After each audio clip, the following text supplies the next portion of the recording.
और आज हमारे साथ एक बेहद ही प्यारी मेहमान सलोनी गोरकी, जिनको आप नज़्मा अप्पी के नाम से भी जानते हैं। नहीं आ रहा है तो मैं घर से रिकॉर्ड करके भेज दूंगी, लगा देना प्लीज। ठीक है। कि आपके जो कैरेक्टर्स होते हैं ना वो बहुत मज़ेदार होते हैं। Thank you. और कहीं ना कहीं सिस्टम पर भी तंज कसे हुए होते हैं। जब मैंने वीडियोस शुरू किए थे तो वो इसी से शुरू किए थे कि मतलब हाँ मुझे तो थोड़ी क्रांति लानी है। वो क्रांति धीरे धीरे थोड़ी कम हो गई, क्योंकि हाँ इतना तो होता था कि भाई रोज तो मैं गाली नहीं खा सकती हूँ, मेरी भी मेंटल हेल्थ है कुछ।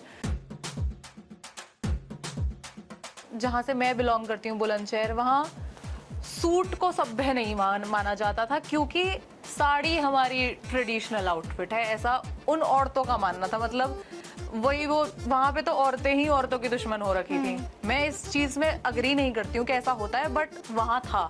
तो मेरी मम्मी अगर कभी सूट पहन के बाहर निकल गई तो उन लोगों को प्रॉब्लम थी। तो मुझे तो ये था कि हाँ कभी अगर मैं कुछ कर पाई तो मैं तो इन चीजों पे बोलूंगी। मैं अपनी वीडियोस में गाली नहीं देती हूँ, और वो मेरी पर्सनल चॉइस है, क्योंकि मैं रियल लाइफ में भी नहीं देती हूँ, तो मेरी निकलती ही नहीं है। बट अगर किसी इंसान की निकलती है गाली नेचुरली, तो भाई उसे देने दो।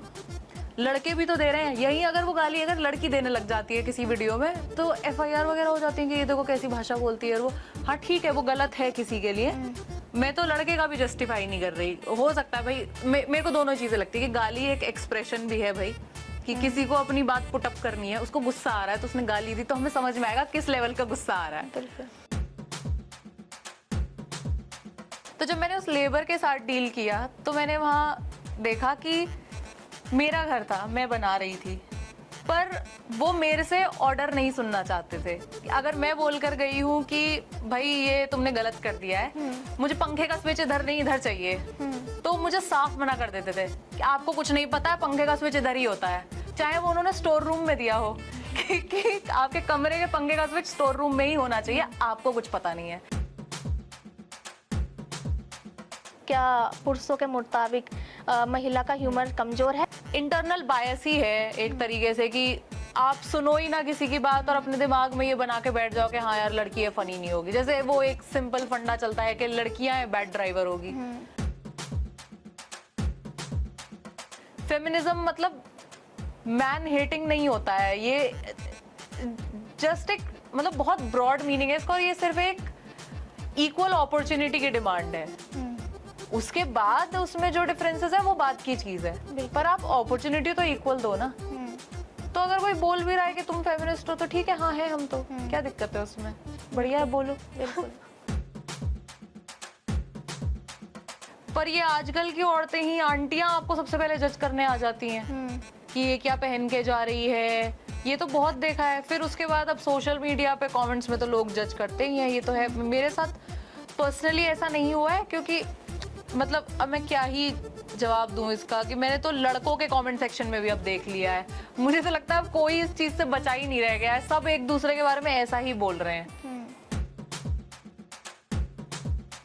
नहीं, मजाक तो मजाक ही था, मेरे साइड से तो वही था।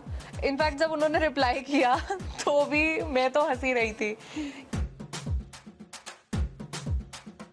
मैं वो देखती थी बालिका वधू उसमें विक्रांत मैसी आते थे, मुझे कैरेक्टर का नाम याद नहीं है, तो वो मेरा फर्स्ट क्रश थे। मैं तो छोटी थी तब जब बालिका वधू आता था, मैं देख के खुश हो जाती थी कि ओ आज वो वाला एपिसोड है जिसमें विक्रांत मैसी आएगा। मुझे नाम भी नहीं पता था उनका।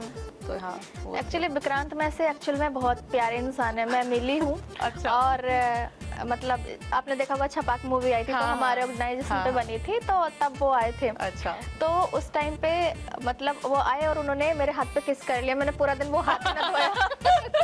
और मैं तो बताना चाहूंगी कि इन्होंने मुझे बोला था कि ये घबरा रही हैं। शुरू करने से पहले इन्होंने बोला था कि इन्हें घबराहट है, पर मुझे तो ऐसा कहीं नहीं दिखा। मैं अभी भी घबरा रही हूँ। झूठ मत बोलो आप। अच्छा,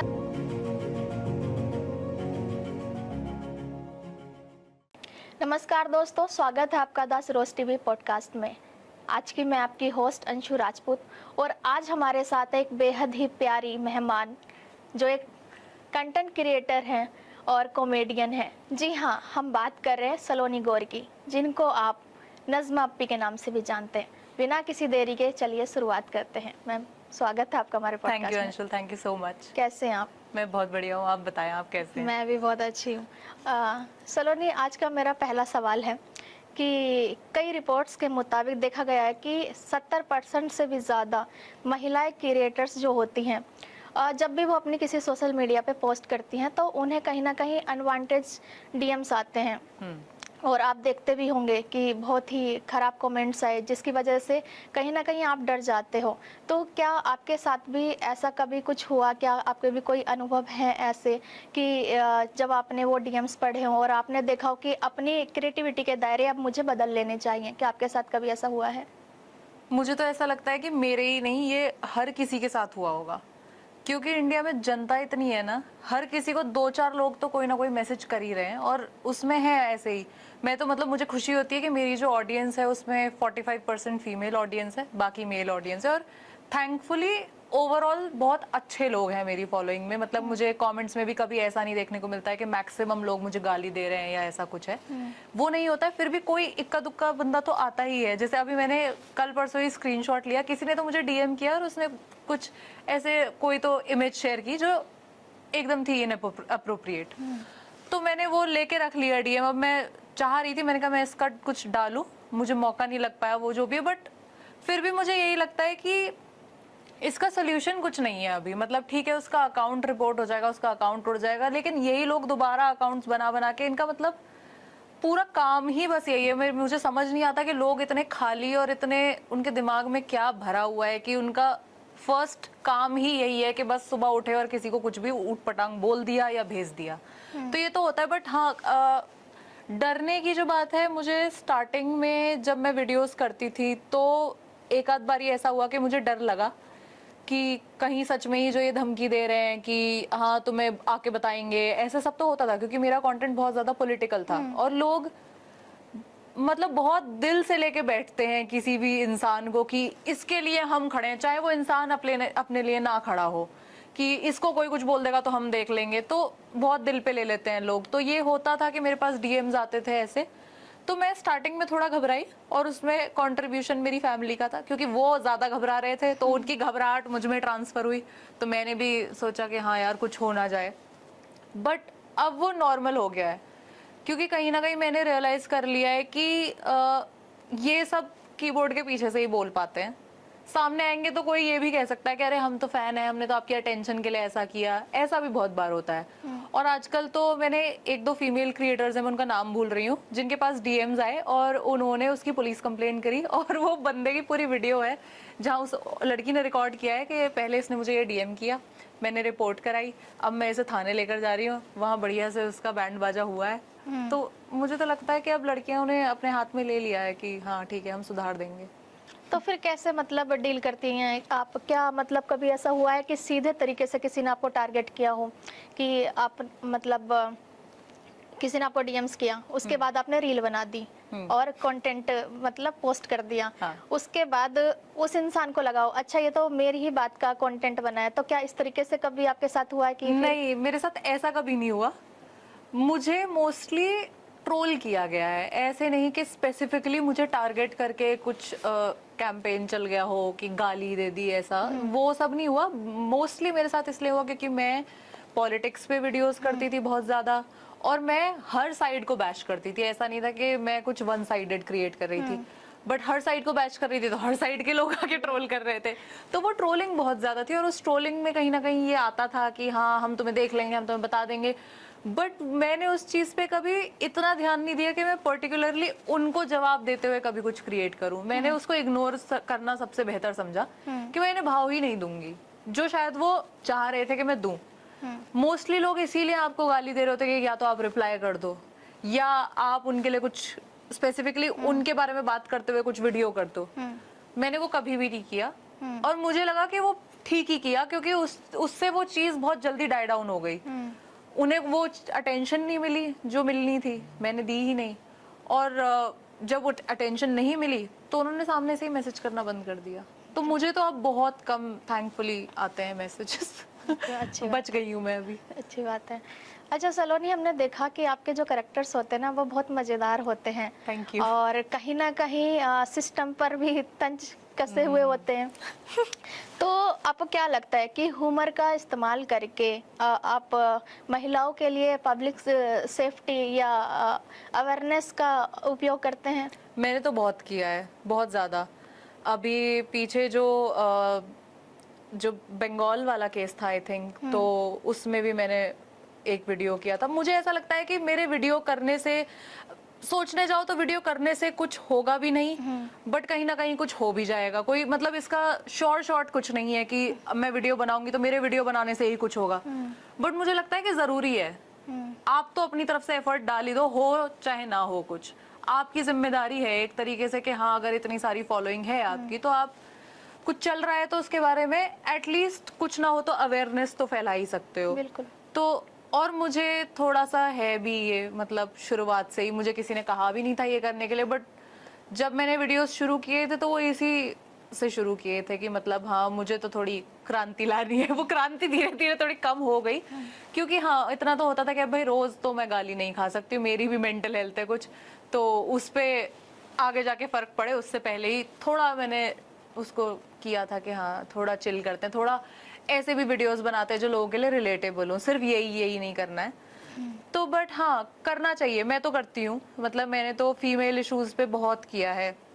मेरा पहले कैरेक्टर था मिडिल क्लास बहू का, तो उससे मैंने बेसिकली अपनी, मेरी मम्मी की लाइफ तो फिर चलो मैं किसी से कंपेयर करूं तो उस कंपैरिजन में तो बेहतर थी, बट मैंने देखा है कि कैसे वो घूंघट में जाती थी, या अगर वो कभी, जैसे मेरे जहाँ से मैं बिलोंग करती हूँ बुलंदशहर, वहाँ सूट को सभ्य नहीं माना जाता था, क्योंकि साड़ी हमारी ट्रेडिशनल आउटफिट है, ऐसा उन औरतों का मानना था। मतलब वही, वो वहां पे तो औरतें ही औरतों की दुश्मन हो रखी थी। मैं इस चीज में अग्री नहीं करती हूँ कि ऐसा होता है, बट वहां था।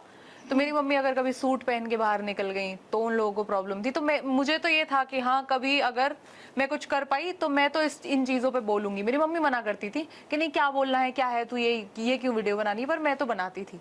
मुझे ठीक लगता था कि हाँ, अगर मैंने कह दिया, मेरे कहने से अगर सिर्फ मुझे शांति भी मिल रही है तो उतना काफी है। अगर कुछ चेंज अभी नहीं भी आ रहा है तो डजंट मैटर, मेरे को तो सुकून मिल रहा है ना बोल के, तो मैं तो बनाती हूँ। बिल्कुल। सलोनी, काफ़ी बार देखा गया है कि जब कोई महिला क्रिएटर या महिला कॉमेडियन किसी प्लेटफॉर्म पर जाती है, तो वहाँ पे जब वो किसी बोल्ड विषय पे बात करती है तो कहीं ना कहीं उनको एक टैग दे दिया जाता है कि ये बहुत ओवर हो रहा है या बहुत अभी टू मच हो गया है। और ठीक उल्टा ही जब किसी मर्द के लिए ये बात आती है कि उसी अंदाज में कोई मर्द उस प्लेटफॉर्म पे बात कर रहा होता है या कॉमेडी कर रहा होता है तो उसको बहुत सराहा जाता है। तो ये कॉमेडी जेंडर बायसनेस जो है वो क्यों है? क्यों का तो जवाब ये है यार, हमारी सोसाइटी ही ऐसी रही है हमेशा से कि सेम काम अगर लड़की कर रही है तो उसको उस नजरिए से नहीं देखते हैं। उसको तो ये कह देंगे कि ओ, ये तो हवा में उड़ रही है ज्यादा, ये तो अलग ही जा रही है, इसको थोड़ा रोक लगा के रखो। सेम काम अगर लड़का कर रहा होगा तो उसको अप्रिशिएट करेंगे, क्योंकि उसका तो काम है, तुम जबरदस्ती उसकी फील्ड में जा रहे हो।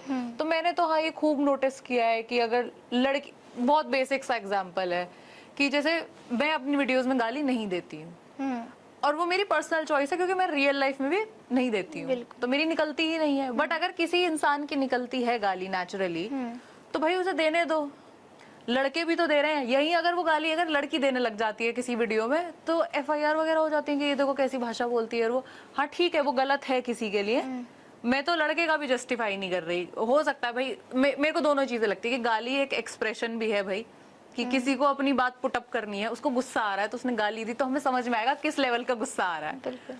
बट जो नहीं देता तो उसका गुस्सा एक्सप्रेस करने का कोई अलग तरीका होगा। बट आप पूरी इस चीज को ही नकार दो कि भाई ये लड़की गाली दे रही है, ये तो बहुत ही खराब औरत है, ये बहुत खराब लड़की है। वहीं अगर लड़का वो चीज कर रहा है तो उस चीज को कोई ध्यान ही नहीं देगा। प्रेज करना तो नहीं कह रही, पर उस चीज पे इतना कोई अटेंशन नहीं देगा कि ये तो नॉर्मल सी बात है, वो कुछ गलत थोड़ी कर रहा है। तो ये तो सोसाइटल वही है कि मतलब शुरुआत से उन्होंने बनाया ही ऐसा है, अपने दिमाग में चीजें ही ऐसी रख दी हैं कि लड़की करे तो गलत है, लड़का करे तो ठीक है। ये तो वही है कि आप बचपन से जब बड़ा कर रहे हो बच्चे को तभी सिखाओ। और इनफैक्ट ये थोड़ा तो मैंने तो लड़कियों में भी देखा है कि अब वही बात है ना कि आप किस टाइप की अपब्रिंगिंग दे रहे हो उनको, कि लड़कियां भी होती हैं जो कमेंट्स में लिख रही होती है पापा की परी है, और वो तो है तो दोनों ही तरफ से। वो तो बस ये है कि आप किसको कितना अवेयर कर पा रहे हो अब। बिल्कुल बिल्कुल। सलोनी, आप एक क्रिएटर हैं और बहुत सारी युवा लड़कियां क्रिएटर बनना चाहती हैं, लेकिन उनकी जो फैमिली है वो सपोर्ट नहीं करती है, या ये कहें कि समाज का नाम लेकर उन पर रोक लगाती है। हाल फिलहाल में ही आपने एक इंसिडेंट सुना होगा जो कि गुड़गांव में हुआ था, राधिका वाला, कि उनके पिता ही ने ही उनकी हत्या कर दी थी। तो ऐसे समाज को या ऐसे परिवार को आप क्या सलाह देना चाहेंगी अपने नज़्मा अपी वाले अंदाज में? मैं क्या ही सलाह दे सकती हूँ, मतलब वो बहुत अनफॉर्चुनेट चीज थी, अगर उसका यही कारण था जो कारण उसका सामने आया था। मतलब मेरी फैमिली थैंकफुली इस मामले में बहुत सही थी कि उन्होंने, मेरे भाई भी सेम फील्ड से हैं, तो जब उन्होंने शुरू किया था तो ऐसा नहीं था कि मेरी फैमिली ने मुझे मना किया हो। जब सबसे पहले मेरे भाई ने शुरू किया तो उन्होंने तो मेरे भाई को भी मना किया, क्योंकि, और वो मना इसलिए नहीं था कि तुम ये कर नहीं सकते हो, वो मना सिर्फ इसलिए था कि ऐसे फील्ड में क्यों जा रहे हो जहाँ फाइनेंशियल स्टेबिलिटी नहीं है या कुछ ऐसा। और फिर जब मैंने शुरू किया तो उन्होंने मुझे मना नहीं किया, और मतलब कोई भी रीजन नहीं था उस ना मना करने का। मतलब वो बेसिकली ये था कि तुम पढ़ रही हो, बस पढ़ाई पे ध्यान देना, साथ में ये भी करो। मुझे तो लगता है कि उन माँ बाप को, यार देखो, जिस बच्चे ने जो करना होता है ना वो इवेंचुअली कर ही लेता है। मुझे ऐसा लगता है कि जितना आप, वो स्प्रिंग वाला कॉन्सेप्ट होता है ना, आप स्प्रिंग को जितना दबाओगे वो उतना ऊंचा उछलेगी। तो मैंने तो अपने पेरेंट्स को यही देखा है करते हुए कि उन्होंने हमें फ्रीडम दी, थोड़ी सी ढील दे देकर। जहां उन्हें टाइट करना होता था वो खींच भी लेते थे, बट ऐसा नहीं कि वो हर चीज में ही ऐसे हो जाए कि नहीं तुम ये नहीं कर सकती हो, तुम वो नहीं कर सकती हो। वो थोड़ा थोड़ा ढील भी देते थे, थोड़ा थोड़ा अपने पास कंट्रोल भी रखते थे। अगर ऐसे चलोगे एक दूसरे के म्यूचुअल रिस्पेक्ट करके, इंडिया में मोस्टली एक तो ये है ना कि बच्चों की कोई रिस्पेक्ट ही नहीं है। मतलब बच्चे को तो ये माना जाता है ना, तू हमारा बच्चा है, अब हम जो बोलेंगे तो वो करना है, तू एज एन इंडिविजुअल कुछ भी नहीं है। तो इस वजह से उनको कोई फ्रीडम नहीं मिलती है। मैंने तो बड़े बड़े 40-40 साल के आदमी देखे हैं जो आज तक इतने ज्यादा कंट्रोल्ड हैं अपने मम्मी पापा के थ्रू। तो यार इसमें तो यही है कि अपने थोड़े बच्चों को थोड़ी पावर मिलनी चाहिए, थोड़े उनको फ्रीडम दो, हाँ कंट्रोल में भी रखो। और इसका बेसिक चीज इसको ठीक करने की यही है, कम्युनिकेशन। कि अपने बच्चे से थोड़ा दोस्त बन के बात करो, बैठो। कितनी फैमिलीज में ऐसा होता है कि शाम को सब लोग जब इकट्ठा हो रहे हैं तो बस बैठ ही नहीं रहे हैं, सब अपने फोन में बिजी हैं, कुछ भी, मतलब XYZ कुछ भी कर रहे हैं, साथ बैठ के कोई बात ही नहीं हो रही है, एक दूसरे की लाइफ में क्या चल रहा है वो पता ही नहीं है। उसी से कंट्रोलिंग नेचर सा डेवलप हो जाता है कि हम जो बोल रहे हैं तुमने वही करना है। तो थोड़ा उनको भी करने दो। हाँ, जहाँ आपको लगे कि एकदम ही गलत रास्ते पे जा रहे हैं तो आप मना करो, वो ठीक है, आप पेरेंट हो, आपकी ये है कि आप उसे गलत रास्ते पे जाने से रोकोगे। बट कभी कभी ऐसा भी हो सकता है कि जो आपका गलत है वो उसके लिए सही हो, तो थोड़ा एनालाइज करो उसे। आपके नज़्मा अपी वाले किरदार में हमने हमेशा से एक ऐसी महिला को देखा है जो बहुत ही बेबाक तरीके से अपनी बात रखती हैं, चाहे वो राजनीतिक हो या समाज में राय रखने की हो, बहुत बखूबी निभाते हैं। लेकिन हमारे समाज में ऐसी भी महिलाएं हैं जो मतलब अपनी बात को रखना चाहती हैं, लेकिन उनकी बात को इतना महत्व नहीं दिया जाता, वो चाहे सामाजिक हो चाहे वो राजनीतिक हो। और वही बात पुरुषों की बात को, मतलब चाहे वो छोटी से छोटी बात हो, उनको ऊपर रखा जाता है। तो आपको क्या लगता है जो महिला है उनका वो किरदार जो है, क्या उसको वो कमजोर देखते हैं? क्या किसी एक महिला को वो कमजोर देखते हैं? बिल्कुल कमजोर देखते हैं। ये तो मैंने फर्स्ट हैंड फेस किया है। मतलब मेरी फैमिली में कभी ऐसा नहीं था कि मैं अगर कुछ बोल रही हूँ तो मेरी बात को थोड़ा कमतर रखा जाए कंपेयर टू मेरे भाई की बातों से, वो कभी भी नहीं था। मुझे तो इक्वली, मतलब मेरे और मेरे भाई में बस इतना तो किया है मेरे माँ बाप ने कि अगर मेरे भाई को 8 बजे के बाद भी बाहर जाने दे रहे हैं घर के, तो मुझे नहीं जाने देते। और वो कम्प्लीटली उस पे था कि नहीं, सेफ नहीं है बाहर। तो चलो वो मुझे समझ आता है, अब उसमें मेरे पेरेंट्स की गलती नहीं है, वो सोसाइटी की गलती है कि भाई आपने लड़कियों के लिए सोसाइटी इतनी सेफ नहीं बनाई। वो मुझे समझ आता था। बट कभी भी घर में ऐसा नहीं हुआ कि मैंने कोई चीज बोली और सेम चीज मेरे भाई ने बोली तो मेरे भाई की बात मान ली गई और मेरी ना मानी गई हो, वो कभी नहीं हुआ। बट ये मैंने फेस किया बड़े होने के बाद।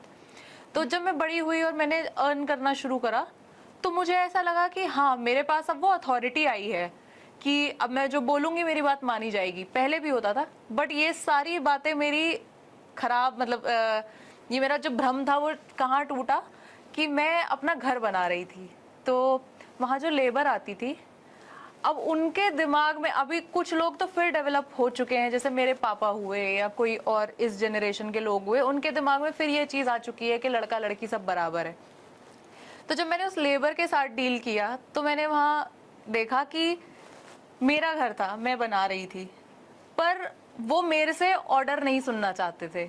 अगर मैं बोल कर गई हूँ कि भाई ये तुमने गलत कर दिया है, मुझे पंखे का स्विच इधर नहीं इधर चाहिए, तो मुझे साफ मना कर देते थे कि आपको कुछ नहीं पता है, पंखे का स्विच इधर ही होता है, चाहे वो उन्होंने स्टोर रूम में दिया हो कि आपके कमरे के पंखे का स्विच स्टोर रूम में ही होना चाहिए, आपको कुछ पता नहीं है।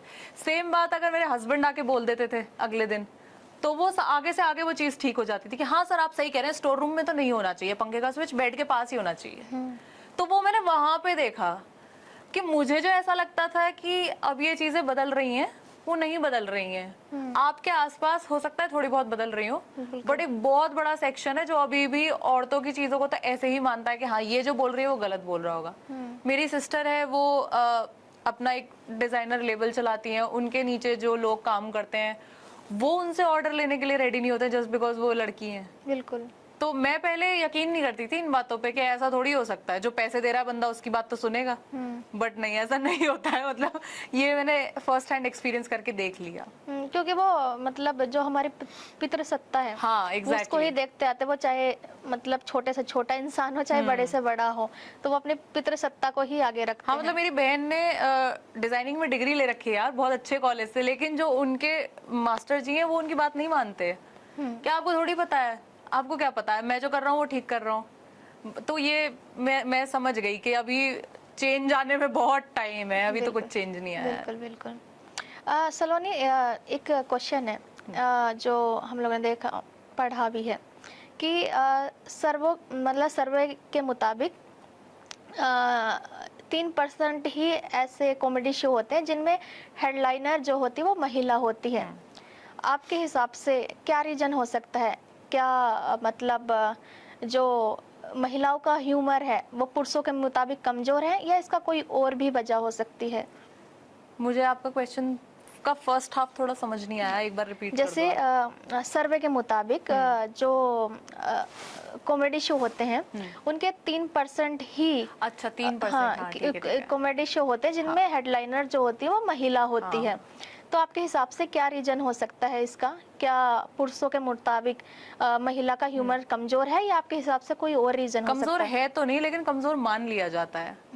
जैसे मैं तो बहुत फॉर्चुनेट हूँ कि मैंने 21 साल भी नहीं, आई थिंक 20 साल की उम्र में मैंने शो किया था एक, जिसमें मैं ही हेडलाइनर थी और वो प्योरली सटायर कॉमेडी शो था। तो मैं तो वो चीज करके मुझे ये लगा कि हाँ यार ऐसा तो नहीं है, अपॉर्चुनिटी तो मिलती है, बट अगेन ये सारे भ्रम मेरे दूर हो जाते हैं बाद में कि सिर्फ आपको मिली है। लेकिन आज भी कई ऐसे कॉमेडियंस हैं जिनको नहीं मिल रही है। आप किसी के भी कमेंट सेक्शन में जाके देखो, आपको वहीं से आइडिया लग जाता है, ओ हंसना था क्या, अरे दीदी जोक मारना भूल गई। तो चाहे उस लड़की ने, अब देखो मैं इसमें ये भी मानती हूँ कि कॉमेडी बहुत सब्जेक्टिव है, बिल्कुल, कि जो आपको फनी लग रहा है हो सकता है मुझे ना फनी लग रहा हो, बट उसको एकदम सिरे से नकार देना कि अरे तू तो क्या बोल रही, फिर आपको फनी नहीं लग रहा है तो एकदम ऐसी भी बात ना बोल दो ना कि किसी और को तो लग रहा होगा फनी। एकदम ये कहते ना, कह रहे हो तुम तो हंसाना ही भूल गई, अरे इसमें कहाँ हंसना था बता दो, हमें तो बिल्कुल हंसी नहीं आई। ठीक है तुम्हें नहीं आई, चुप बैठ जाओ। वो तो किसी और को तो आ रही है ना, ओपिनियन रख रहे हैं। हाँ रखो अपना ओपिनियन, पर एक तरीका होता है रखने का। तो मुझे यही लगता है कि मतलब ये थोड़ा इंटरनल बायस ही है एक तरीके से, कि आप सुनो ही ना किसी की बात और अपने दिमाग में ये बना के बैठ जाओ कि हाँ यार लड़की है फनी नहीं होगी। जैसे वो एक सिंपल फंडा चलता है कि लड़कियां हैं बैड ड्राइवर होगी, पर एक्सपीरियंस से ही चीजें आती हैं। अब आप कंपैरेटिवली ये भी तो देखो कि लड़कों के कितने एक्सीडेंट्स होते हैं और लड़कियों के कितने कम होते हैं। वो अपने दिमाग में बना लिया है और उसे जितनी ज्यादा लोग मिलके एक चीज को बोलेंगे लोग उसका विश्वास करते हैं। अब लड़के लड़कियों से तादाद में ज्यादा है, सारे बोलते रहेंगे तो लोग यही मानते रहेंगे। बट अच्छी बात है लड़कियां खुद को प्रूव कर रही हैं, होगा धीरे धीरे। बिल्कुल बिल्कुल।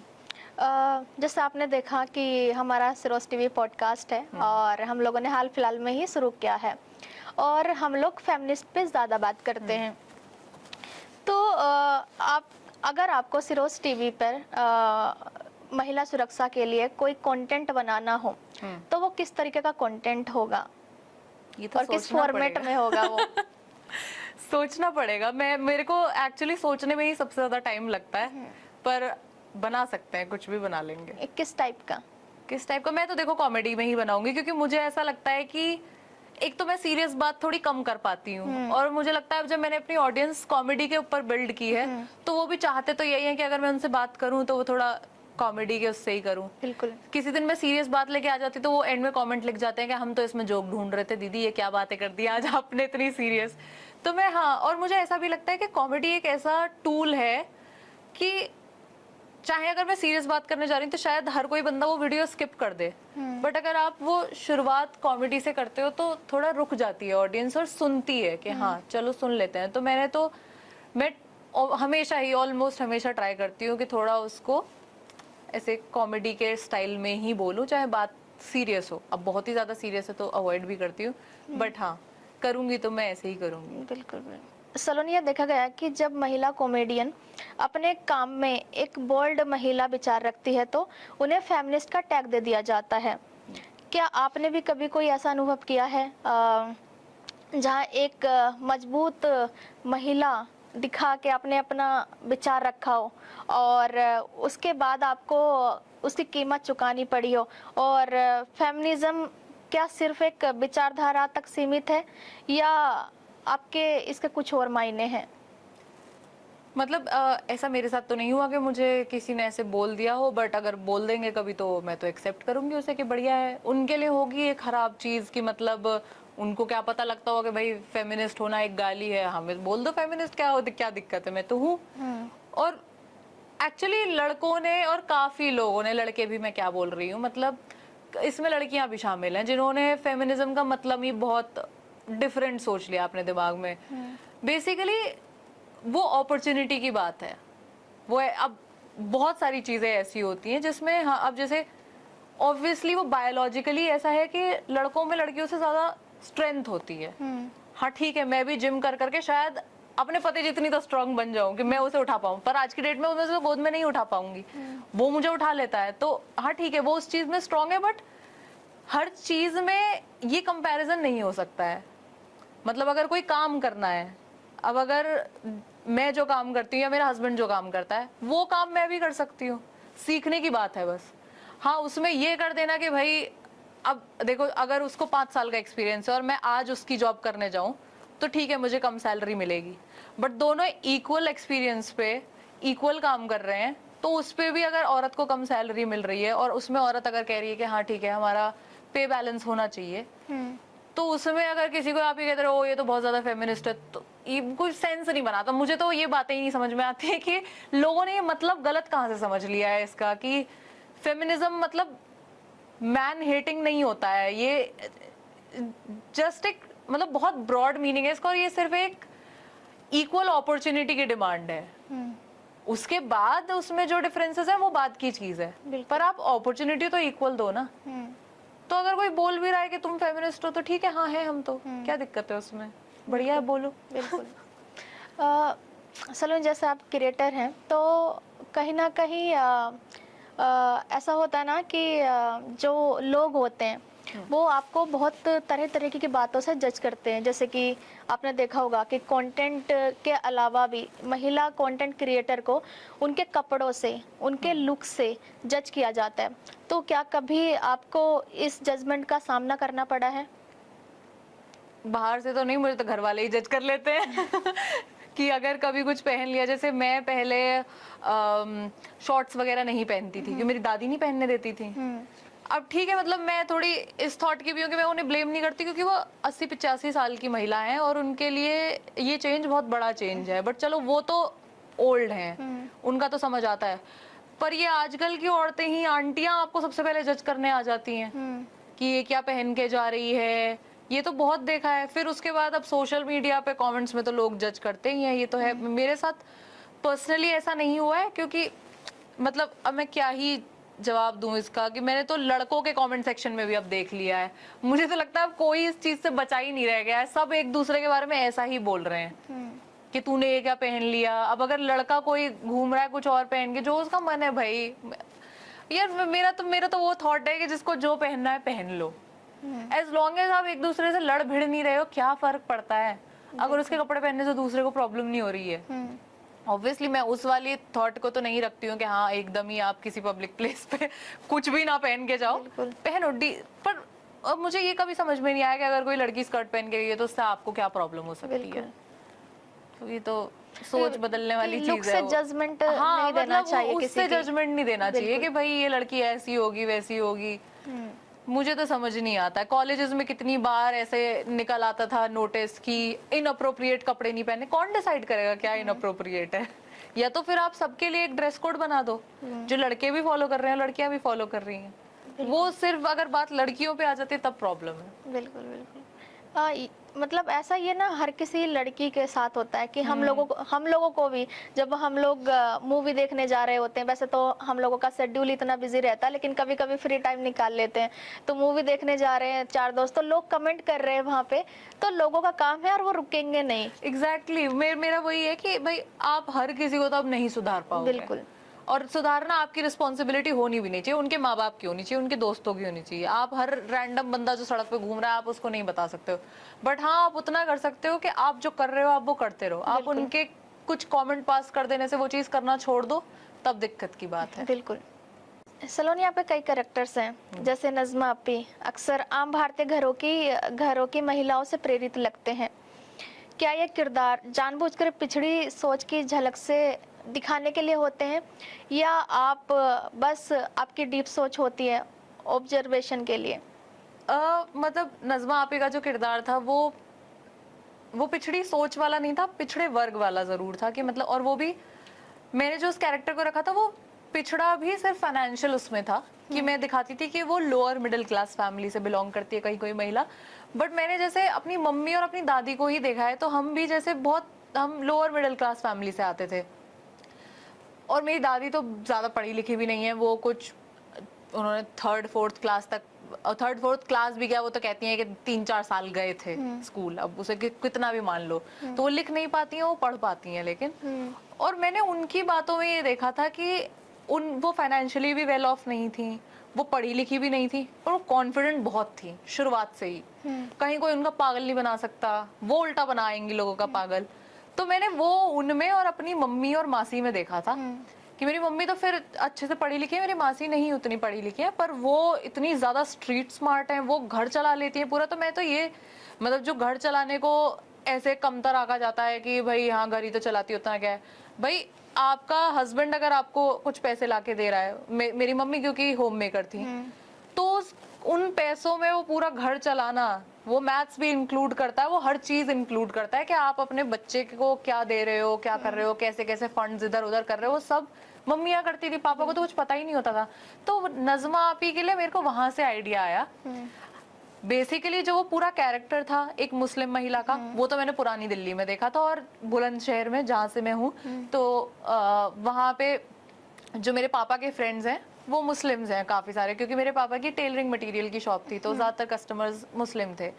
तो वो लोग ईद वगैरह पे आते थे, और क्योंकि मेरे अंदर मिमिक्री का कीड़ा हमेशा से था, तो मैंने वहां से वो एक्सेंट पकड़ लिया था।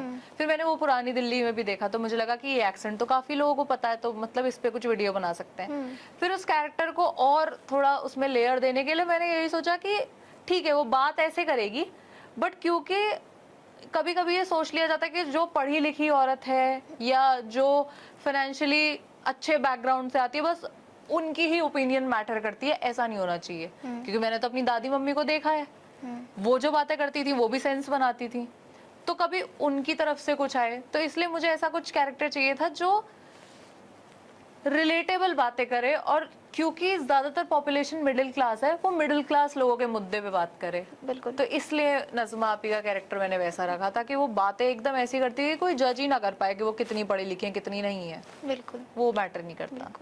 पर आप एक हिंदू महिला हैं, तो क्या कभी इस कैरेक्टर से आपको कुछ दिक्कत नहीं हुई कि मतलब क्योंकि लोग हैं कि आपका नाम देख रहे हैं हाँ। सलोनी गौर, फिर आप वो किरदार निभा रही हैं नज़्मा अप्पी का, तो जो लोग होते हैं उनका काम होता है कि लोगों के प्रोफाइल पे जाके उंगली करना, तो क्या कभी आपको इन दिक्कतों का सामना नहीं करना पड़ा? आप तो बहुत अच्छे से जान गए हो लोगों को। ये हुआ था मेरे साथ, बहुत हुआ था।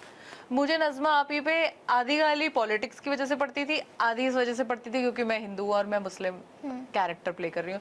बट जब मैंने प्ले करना शुरू किया था, मैंने कभी इस चीज को इस एंगल से सोचा ही नहीं था। पर लोग कितना सोच लेते हैं ये भाई मैंने बाद में रियलाइज किया कि लोगों का दिमाग और लोग खुद बड़े ही खाली हैं कि किसी अच्छी चीज में भी नुक्स निकाल लेना कि तुम हिंदू हो के ये कैरेक्टर प्ले नहीं कर सकती हो, सेंस नहीं बनाता। मतलब आप बॉलीवुड में देख लो यार, कितने सारे एक्टर्स थे मुस्लिम जिन्होंने हिंदू नामों के साथ किया। मुझे तो फर्क ही नहीं पड़ता, ये सब तो मुझे अब पता चला है कि मतलब ये भी चीजें हैं लोगों के दिमाग में जो आती हैं कि ये क्या है। मतलब मुझे सुबह उठो तो गाली पड़ रही होती इस चीज पे कि ये तुम नहीं कर सकती हो, ये क्यों कर रही हो। कोई जवाब ही नहीं है मेरे पास इसका कि क्या है लोगों की बुद्धि में। अच्छा जी। अच्छा, आपने एक मिमिक किया था और कंगना रनावत को लेके और वो काफी चर्चाओं में रहा था, जिस पे पलट के कंगना रनावत ने भी आपको जवाब दिया था। तो वो सिचुएशन आपने कैसे हैंडल की? क्या आपको लगा उस टाइम पे कि अच्छा ये मजाक नहीं लग रहा है अब? नहीं, मजाक तो मजाक ही था, मेरे साइड से तो वही था। इनफैक्ट जब उन्होंने रिप्लाई किया तो भी मैं तो हंसी रही थी क्योंकि ये मतलब मेरे लिए हमेशा से ये चीज बड़ी ही फन थी। जैसे कंगना ने एक बार, मतलब आई थिंक मुझे किसने बताया था, या तो कंगना की टीम में कोई काम करते थे जिन्होंने मुझे बताया था कि कंगना आपकी वीडियोस बहुत एंजॉय करती है। अच्छा। तो जब मुझे लगा ठीक है बढ़िया है, और मुझे ऐसा लगता है कि मिमिक्री इतनी बढ़िया चीज है ना, अगर कोई मेरी मिमिक्री करना शुरू कर दे तो आई विल बी फ्लैटर्ड कि मतलब यार मैंने कुछ उखाड़ लिया लाइफ में कि कोई मेरी मिमिक्री करना चाह रहा है। तो ऐसा हुआ कई टाइम तक कि मुझे पता चलता रहा कि हाँ वो पसंद करती हैं। उसके बाद वो थोड़ा डिसअलाइन हो गई कहीं, तो उन्होंने फिर एक दिन, मतलब उनकी सिस्टर ने कहा था, कंगना ने कुछ नहीं बोला था। पहले सिस्टर ने मुझे ट्विटर पे थोड़ा ऐसे कुछ लिख दिया, तब तो मुझे याद भी नहीं है। फिर मैंने कोई जवाब नहीं दिया, मेरे पास था भी नहीं कोई जवाब और मुझे लड़ना भी नहीं था। मतलब वो उन्होंने सीरियस जवाब दिया था कुछ, तो मैं तो नहीं करती सीरियस बातें, और मुझे था कि अगर मैं अब जवाब दूंगी फिर वो जवाब देंगी, यही खेलते रहेंगे क्या। तो मैंने तो वो वहीं खत्म कर दिया था। अगले दिन उन्होंने खुद ही बोला कि I was wrong on my part, और मुझे तो कंगना ने बोला कि उसको एक्चुअली पसंद आता है और करने दो इन लोगों को जो करना, मतलब वो ऐसा करके कुछ मैसेज आया था उनका। बट मैं तो एंजॉय करती हूँ इस चीज को, मतलब एज लॉन्ग एज कोई मुझे जान से मारने की धमकियां नहीं दे रहा है, ये सब फन है मेरे लिए। कि ठीक है मैंने तुम्हारे लिए कुछ बोला, मतलब इन अ फनी वे, तुमने मुझे कुछ बोल दिया तो मुझे कोई दिक्कत नहीं है, बोल लो थोड़ा बहुत ऐसे, मतलब गाली वाली भी चलेगी पर बहुत एक्सट्रीम ना हो जाओ। थोड़ा बेसिक कर लो, मुझे कोई फर्क नहीं पड़ता है। मैं तो हंस देती हूँ कि ठीक है अब क्या कर सकते हैं। सलोनी, ये हमारा पॉडकास्ट का पहला सेगमेंट था। अभी हम दूसरे सेगमेंट में चलेंगे जिसमें हमारे पास कुछ क्विज हैं और उसमें से आपको एक कार्ड दिखाया जाएगा और उस पर फिर आपको आंसर करना है। ठीक है। फर्स्ट क्रश, मेरा फर्स्ट क्रश तो मैं वो देखती थी बालिका वधू। उसमें विक्रांत मैसी आते थे, मुझे कैरेक्टर का नाम याद नहीं है, तो वो मेरा फर्स्ट क्रश थे। मैं तो छोटी थी तब, जब बालिका वधू आता था मैं देख के खुश हो जाती थी कि ओ आज वो वाला एपिसोड है जिसमें विक्रांत मैसी आएगा। मुझे नाम भी नहीं पता था उनका। तो हाँ, एक्चुअली विक्रांत मैसी एक्चुअल में बहुत प्यारे इंसान है, मैं मिली हूँ। अच्छा। और मतलब आपने देखा होगा छपाक मूवी आई थी, तो हमारे ऑर्गेनाइजेशन पे बनी थी, तो तब वो आए थे। अच्छा। तो उस टाइम पे मतलब वो आए और उन्होंने मेरे हाथ पे किस कर लिया, मैंने पूरा दिन वो हाथ दबाया। तो वो सच में बहुत प्यारे इंसान है। मैं तो अब वही है ना यार, आप टीवी पे जो देखते हो वही आपका फर्स्ट क्रश होता है। मेरे को तो वो बढ़िया लगता था कि हाँ मम्मी बालिका वधू देख रही है, मैं विक्रांत के लिए देख रही हूँ। बिल्कुल। और नेक्स्ट कार्ड की तरफ, फन एम्बैरेसिंग लाइफ इंसिडेंट्स। मेरा सबसे ज्यादा एम्बैरेसिंग तो एक ही इंसिडेंट था। मैंने नई गाड़ी चलानी सीखी थी और मेरा टायर नाले में चला गया था गाड़ी का, और मुझे कुछ नहीं आता पता था कैसे निकलेगा क्या होगा, और मैं गाड़ी छोड़ के गाड़ी के बाहर खड़ी हो गई थी कि भाई जिसको आती हो वो निकाल दे। तो वो मेरा बहुत एम्बैरेसिंग था क्योंकि मैं फेमस भी हो गई थी तब तक। तो आधे लोग आके देख भी रहे थे कि सलोनी है, सलोनी है, सलोनी गाड़ी फंसी हुई है। पर मैं मतलब एम्बैरेस्ड भी थी, पर मेरा ऐसे भी हो गया था अब क्या करूं भाई। तो मुझे तो रोना आ भी आ रहा था, मैं तो रो भी थी, मैं सड़क पे ही क्या फंस गई है, फंस गई। एक अंकल आए, फिर वो अंकल पहले खड़े होके जज कर रहे थे मुझे कि फंसा दी, देख लो निकल गई। मैंने उनको बोला मैं आपको आती है? कहते हैं हाँ। मैं फिर निकाल दो आप। नहीं आती है मुझे, मैं तो मान रही हूँ, अभी मैं सीख रही हूँ। मतलब आपके फैंस ने आपकी हेल्प नहीं की? नहीं, वो तो ऐसे देख देख के चले गए थे इधर उधर। आधे तो आते भी नहीं ना मिलने, बस कंफर्म करते रहते हैं दूर से कि ये है कि नहीं है कि नहीं है। बट हाँ कर दी थी, वहाँ 2-4 लड़के थे, उन लोगों ने निकाल दी थी। कुछ लड़के अच्छे भी होते हैं। पर्पस ऑफ लाइफ पता नहीं क्या पर्पस है, अभी तो हंस खेल रहे हैं। यार ये तो बिल्कुल नहीं पता क्या पर्पस है मेरी लाइफ का। एक्चुअल में बहुत लोगों को नहीं पता था, मुझे भी नहीं पता। हाँ अभी मैं जाऊंगी उस जोन में 1-2 साल बाद जहाँ मैं पर्पस ढूंढूंगी। अभी नहीं गई हूँ। कंगना रनौत, ये तो hello everyone, myself Padmashri Kangana Ranaut. इसके अलावा मेरे दिमाग में और कुछ नहीं आता। अच्छा बढ़िया, मैं वेट कर लेती हूँ, पता नहीं कैसे रिएक्ट कर दिया उन्होंने। मैरिज बहुत बढ़िया, बहुत मजे आ रहे हैं। मैं तो सबको बोलती हूँ सबको करनी चाहिए। सबको करनी चाहिए? नहीं मतलब जिसका नहीं मन ना भी करो, बट मैं रेकमेंड जरूर करूंगी कि हाँ। लव मैरिज करनी चाहिए, अरेंज मैरिज? देखो करनी मतलब दोनों ही बढ़िया है। अगर अभी मैं एक विकास दिव्य कीर्ति सर का कोई इंटरव्यू था या क्या था मुझे याद नहीं आ रहा, मैं उसमें सुन रही थी, उनसे भी सेम क्वेश्चन पूछा। तो उन्होंने बोला कि अगर अरेंज्ड में लव हो जाए तो बढ़िया है, वरना करनी तो लव ही चाहिए कि आप एक दूसरे को जान लो, पहचान लो, तो बढ़िया है। तो आपकी कौन सी थी? मेरी तो लव थी। फिर सबको लव करनी चाहिए।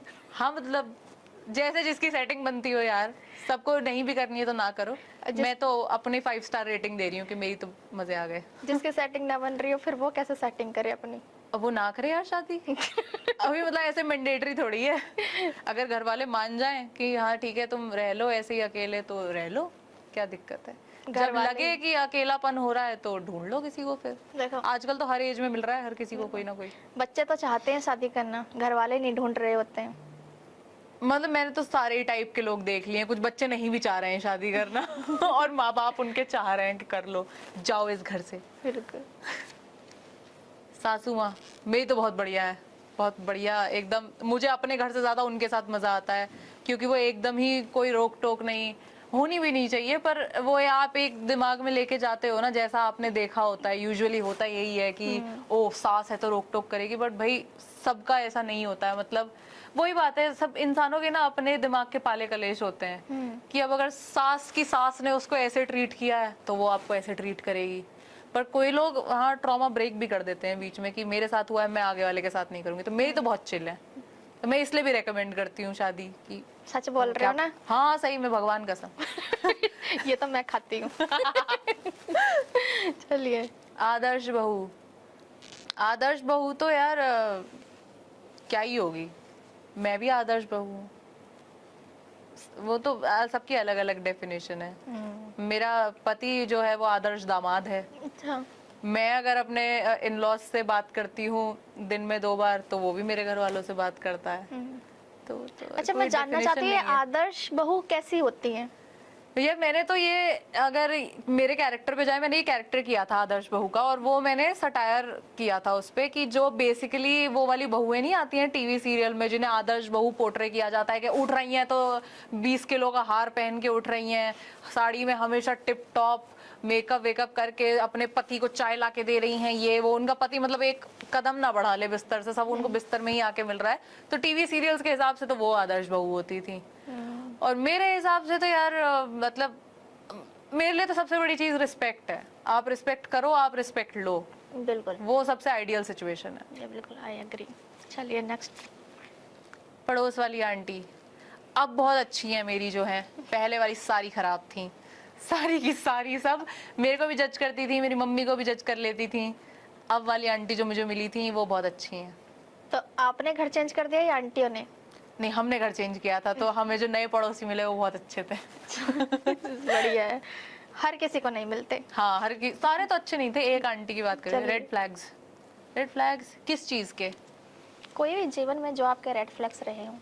अच्छा मेरे, यार जब रहे होंगे तब तो ये टर्म ही नहीं आई थी, ये तो टर्म ही अभी 1 साल पुरानी है रेड फ्लैग्स। अब मुझे इस पे तो कुछ याद नहीं आ पा रहा।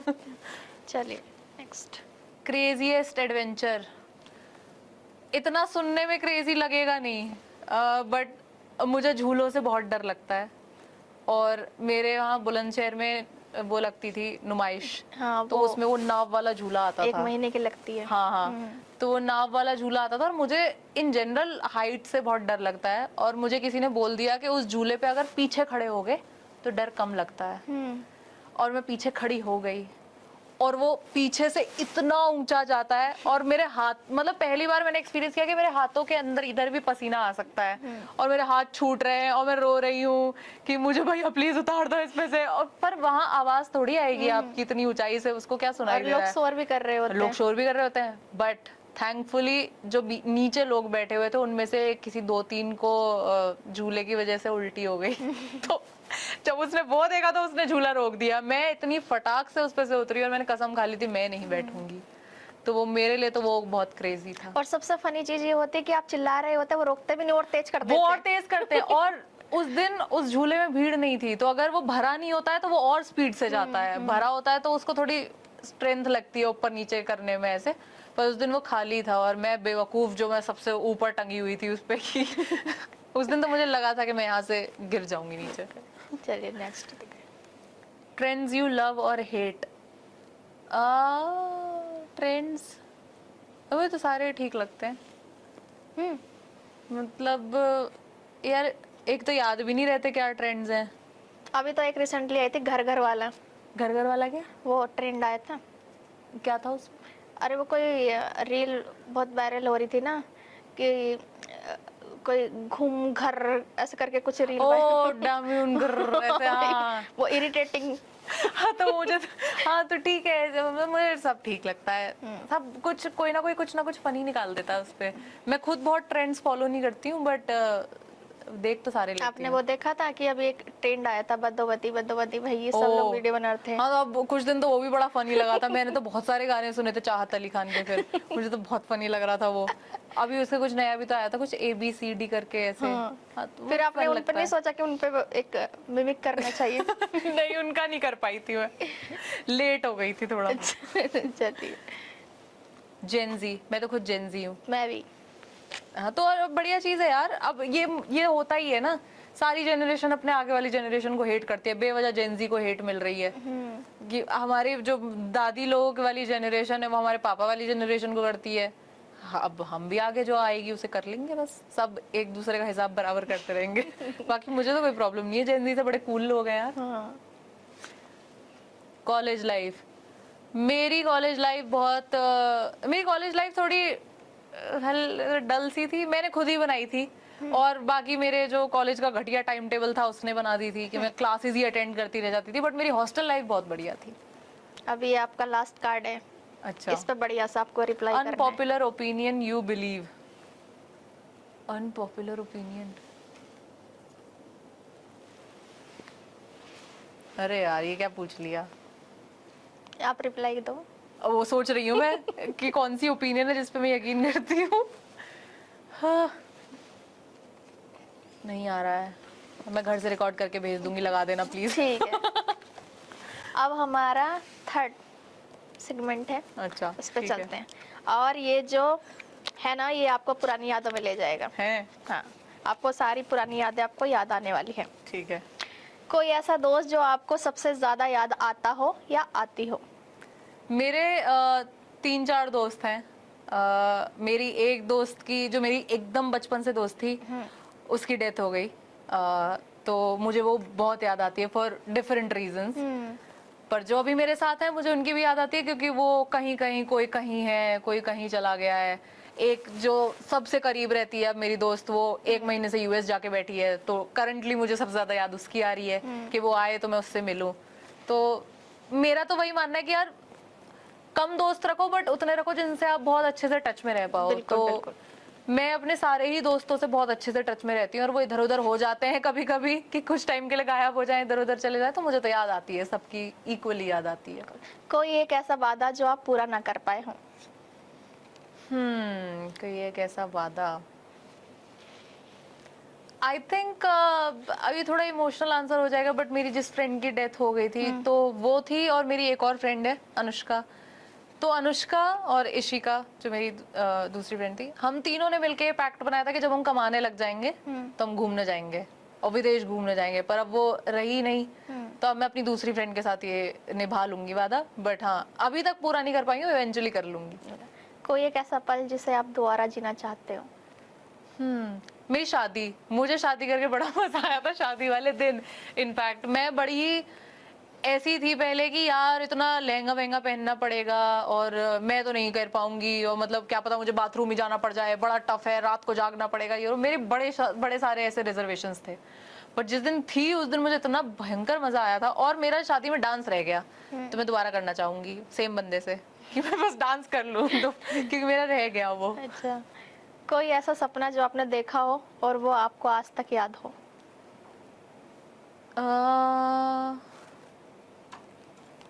सपने तो यार मैं सुबह तक याद रहते हैं, फिर भूल जाती हूँ। किसी को सुना देती हूँ कि ऐसा ऐसा ऐसा आया, बट फिर भूल जाती हूँ, अभी याद नहीं है। कोई एक ऐसा शहर या जगह जहां आप हमेशा से जाना चाहते थे लेकिन जा नहीं पाए? मैं तो बहुत जगह नहीं गई हूँ, मैं तो जितनी जगह गई हूँ वो मैं उंगली पे बता सकती हूँ, मैंने बहुत ही कम घूमा है, बहुत कम। क्योंकि बचपन में हम कहीं नहीं गए, बचपन में मैं सिर्फ एक बार हरिद्वार गई थी, वो भी मम्मी पापा की इच्छा थी तो हम चले गए, हम तो छोटे छोटे थे एकदम। तो अब मैंने घूमना शुरू करा है, और अभी तो ऐसी बहुत सारी जगह है जहाँ मैं जाना चाहती हूँ और मैं नहीं गई हूँ, क्योंकि टाइम नहीं होता इतना कि हर जगह आप चले जाओ। बट हाँ, अभी तो इसका कोई आंसर नहीं है, अभी तो मुझे लगता है कि मैंने जो सोचा है मैं जा सकती हूँ। बिल्कुल बिल्कुल, क्यों नहीं कर सकते। कोई ऐसा खत, संदेश या गाना जिससे जुड़ी बहुत सी यादें हैं? जिससे जुड़ी यादें हैं मेरी, मैंने ना, गाना तो मुझे याद नहीं आ रहा। मैं तो एक्चुअली ऐसा करती, जब कोई गाना आता है और मुझे वो पसंद आ जाता है तो मैं उसे उस हद तक सुन लेती हूँ कि फिर उसे साल 2 साल तो ना ही सुनूं, कि रोज सुनूंगी, दिन रात सुन लूंगी, और सुन सुन के उसे पका लूंगी एकदम अपने कानों में। तो अब उससे वो तो एसोसिएट नहीं हो पा रहा है कि नहीं। फिर रिसेंटली में कौन सा गाना सुना जो आपने सुना और आप नहीं सुनना चाहोगी? रिसेंटली नहीं, अभी तो मैं सुनना चाहूंगी उसे। अच्छा। क्योंकि अभी तो वो चल रहा है ना, अभी आरजे कृष्णा जो है उन्होंने वो सैयारा का अंशुमन के साथ एक गाना बनाया था, वो कि कुछ किशोर कुमार ने अगर सैयारा गाया होता तो कैसे गाया होता। तो अभी तो मैं वो सुन रही हूँ।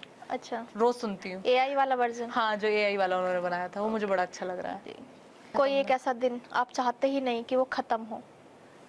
मैं तो यार जो भी टाइम मैंने अपनी फैमिली के साथ स्पेंड किया, और उसमें भी फैमिली से भी ज्यादा अब तो मतलब मुझे तो मेरे इन लॉज की साइड बहुत फन लगती है।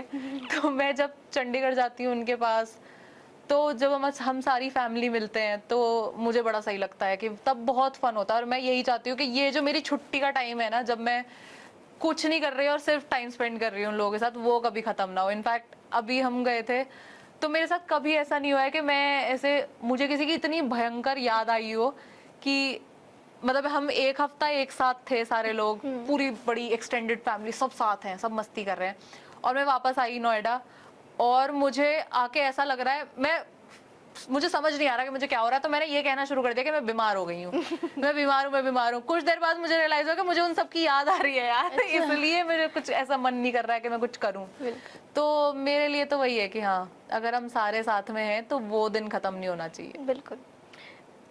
ऐसा कोई इंसान जिससे आप बात करना चाहते हो, चाहे वो इस दुनिया में हो या ना हो? वो तो मेरी फ्रेंड ही होगी फिर, इशिका। ओके। कोई ऐसा अधूरा किस्सा जिसे पूरा करने की ख्वाहिश है आपकी? वो वही था कि हम तीनों ट्रिप पे जाएं, और वो हो नहीं पाएगा। बट हाँ, वो उसके साथ कर लूंगी मैं, जो एक है। हाँ। एक बेस्ट फ्रेंड। ऐसा कोई लम्हा जिसे याद करके अब भी आंखें नम हो जाती हैं? यार सारे क्वेश्चन वही आ रहे हैं, वही मतलब हाँ, मैं उसके बारे में बात करती हूँ तो मुझे थोड़ा अच्छा नहीं लगता। वो एक इच्छा जो आप चाहते हैं कि जादू से सच हो जाए? मुझे दुनिया घूमनी है पूरी, और उसमें ये भी है कि मुझे थोड़ी बहुत मोशन सिकनेस भी है, तो वो ना हो मुझे, और मैं शिप पे भी घूमूं, मैं हर जगह घूम लूं, कि मैं समंदर में जाऊं तो भी मुझे सी सिकनेस फील ना हो, मैं आसमान में जाऊं तो भी मुझे कोई सिकनेस ना हो, और मैं बढ़िया से हर एक कंट्री घूमूं। अब मेरे सवाल खत्म हो चुके हैं और अब आप मेरे पास बताओ कुछ आपकी नहीं। क्या इच्छा है? मेरी इच्छा आपसे बात करने की थी। बस वो झूठ। complete हो गई। ये तो अभी आपकी पिछले हफ्ते से शुरू हुई होगी, उससे पहले क्या थी? देखो इच्छा क्या होती है फॉरएवर ना? इच्छा। फॉरएवर मैं हमेशा से मेरे फ्रेंड के पास रहूं और मेरे दोस्त हमेशा से मेरे पास रहे, कभी दूर ना जाए मुझसे। मतलब मुझे मेरी फैमिली से भी ज्यादा मेरे दोस्त प्यारे हैं, क्योंकि हमेशा से जब मेरी फैमिली मुझे सपोर्ट करने नहीं आई थी, जब मेरे दोस्तों ने मुझे सपोर्ट किया था। और मेरे दोस्त ऐसे हैं कि कभी एक आंसू गिरता है तो वो खड़े होते हैं। मम्मी पापा को तो पता भी नहीं होता है कि हम सही बात परेशान है। हैं। तो दोस्त। बढ़िया। और मतलब मेरा एक क्वेश्चन और है, अब वो हटके है इस सबसे नहीं है, वो मेरा पर्सनल ठीक है। पर्सनल तो कुछ होता ही नहीं है। जब आप जॉइंट फैमिली साथ में होते हैं, जैसे हाँ। आपके ससुराल वाले और आपके मायके वाले, हाँ। तो आपकी सासू माँ भी है और आपकी दादी भी है, तो जब वो साथ में होती हैं तो उनका जो कनेक्शन है वो कैसा होता है? क्या वो झगड़ा करते हैं या वो प्यार से रहते हैं? झगड़ा नहीं होता है, बट जैसे जब मेरी शादी होने वाली थी, तो जब पहली बार मेरे हस्बैंड की फैमिली मेरे घर आ रही थी, तो मैंने उन्हें पहले ही बोल दिया था कि मेरी दादी कुछ भी बोल सकती हैं, तो तुम लोग प्रिपेयर्ड आना, हम उनको नहीं चुप कर पाएंगे कि तुम बोलोगे उनको हम बोल दें कि आपको कुछ नहीं बोलना है, कि भाई वो तो बोलेंगी, अब ये आपके ऊपर है कि आप बुरा ना मानो। तो वो उनके दिमाग में अभी तक सेट है वो बात कि ये कुछ भी बोल सकती हैं, और वो रहता है हमेशा से कि जैसे मेरी मदर इन लॉ को कभी भी, जैसे वो कुछ टाइम के लिए अपने घर उधर चंडीगढ़ गई हुई थी, वो वापस आई तो मेरी दादी ने बोल दिया बहुत पतली हो गई हो, कुछ खाया वाया करो। अब इसके दो तरीके हो सकते हैं कि आप कंसर्निंग वे में बोलो कि अरे आप तो बहुत पतली हो गई, कुछ खाया करो, पर वो कैसे बोलेंगे डांट लगा के, कुछ खाती वाती नहीं होगा, कितनी पतली हो गई हो। तो अब उनको पता है कि यार, जैसे मेरी मदर इन लॉ की मदर अब नहीं है, तो वो उनको वैसे ही ट्रीट करती हैं कि यार वो भी ऐसे ही बात करती थी, ये भी ऐसे ही बात करती, ये उनका वे ऑफ लव है। तो वो बहुत इंटरेस्टिंग होता है जब सारे साथ में बैठे होते हैं। और मेरी दादी तो एकदम ही अनअपोलोजेटिक है कि कुछ भी बोल सकती है, कुछ भी। थैंक यू सलोनी। अब बहुत अच्छा लगा आपसे बात मुझे करके, और आशा करते हैं कि आगे भी हम लोग ऐसे ही बात करते रहेंगे। Thank you so much. और मैं तो बताना चाहूंगी कि इन्होंने मुझे बोला था कि ये घबरा रही हैं। शुरू करने से पहले इन्होंने बोला था कि इन्हें घबराहट है, पर मुझे तो ऐसा कहीं नहीं दिखा। मैं अभी भी घबरा रही हूँ। झूठ मत बोलो आप। अच्छा, तो फिर आपने कह दिया तो मैं एक सवाल और आपसे पूछ लेती हूँ कि लास्ट सवाल हमारा रह गया था। ठीक है। कि हमारे सरोज टीवी पॉडकास्ट के माध्यम से आप जनता को क्या कहना चाहेंगी? मैं जनता को यही कहना चाहूंगी कि मुझे यहाँ अगर पता चला कि लोग कितने ब्रेव हैं, हालांकि वो ब्रेव बाहरी सर्कमस्टांसेस की वजह से हुए, कि मतलब उनकी इसमें कोई गलती नहीं थी, पर उन्हें इस सब को फेस करके ब्रेव बनना पड़ा। बट यहाँ आके पता चलता है कि आप कुछ भी कर सकते हो, आप अगर ठान लो तो सब कुछ पॉसिबल है। अच्छा, आप नज़्मा अप्पी वाले अंदाज में एक डायलॉग मेरे लिए बोलिए। अस्सलाम वालेकुम अंशुल जी, आप कैसी हैं, क्या हाल चाल है आपका? मैं ठीक हूँ। नहीं, आप भी ऐसे ही बोलिए ना फिर। मैं ठीक हूँ। देखा, आपको घबराहट तो बिल्कुल भी नहीं है। ये इन्होंने मुझे डराने के लिए बोला था कि मैं तो घबराई हुई हूँ। नहीं, बिल्कुल ऐसा पूरे नहीं। इंटरव्यू में बिंदास रहे हो। मैं अभी भी घबराई हुई हूँ। मैं भी।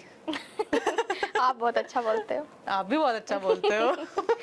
ये बढ़िया स्ट्रेटजी है, पहले ही डाउन प्ले कर दो कि मैं तो पता नहीं क्या पूछ पाऊंगी, और फिर बढ़िया करो तो फिर ज्यादा तारीफ हो कि यार बताओ घबराई हुई थी, कितना बढ़िया करके गई है। नहीं, सच में मैं डरी हुई हूँ। चलो सच ठीक में है, मेरी मान कोई लिया। तैयारी नहीं थी।